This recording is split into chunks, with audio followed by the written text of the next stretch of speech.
গিয়েছিলাম সবাই মিলে রাজবলহাটে, রাজবল্লভী মায়ের মন্দিরে। ভিডিওগুলো গ্যালারির মধ্যে পড়েই ছিল, ভাবলাম হয়তো তোমাদের সাথে শেয়ার করা যাক। চলো তাহলে এবার বাজি নামকে ভিডিওটা শুরু করা যাক। দিনটা যেহেতু পয়লা বৈশাখের দিন ছিল, তাই মায়ের মন্দিরে অনেক ভিড় হয়েছিল। বাইরের দিকটা দেখতে পাচ্ছেন কত ভিড় হয়েছে। চলুন তাহলে এবার ভিতরের দিকে ঢোকা যাক।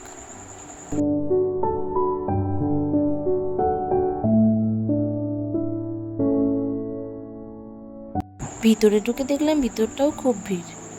মায়ের কাছে পুজো দেবো তাই লাইনে দাঁড়িয়ে পড়লাম। চলো তাহলে পুজোটা দেওয়ার পর আবার দেখা হচ্ছে।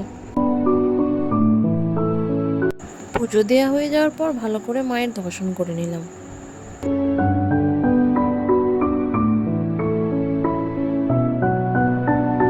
মাকে নমস্কার করার পর চলে গিয়েছিলাম ধূপবাতি জ্বালতে।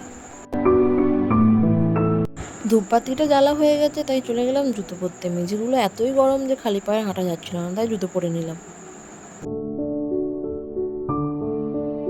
চারিপাশটা ঘুরে দেখার পর যাচ্ছিলাম যেখানে মায়ের ভোগ খাওয়ানো হচ্ছে।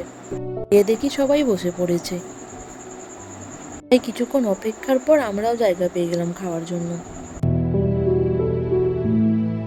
প্রথমেই সবাইকে থালাগুলো দিয়ে দিচ্ছে। থালা দিয়ে যাওয়ার কিছুক্ষণ পরে ভাত দিতে চলে এসেছে, যে আমাকেও ভাত দিয়ে দিল। এবার আসবে ডাল দিতে।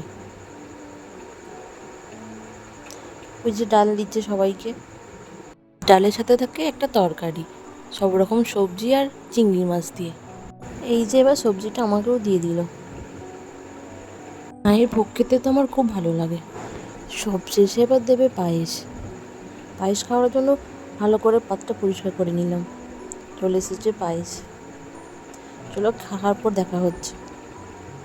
খাওয়া দাওয়ার পর ভোলেনাথের দর্শন করে বেরিয়ে পড়লাম বাড়ির উদ্দেশ্যে। চলো হর হর মহাদেব বলে আজকের মতন ভিডিওটা শেষ করা যাক।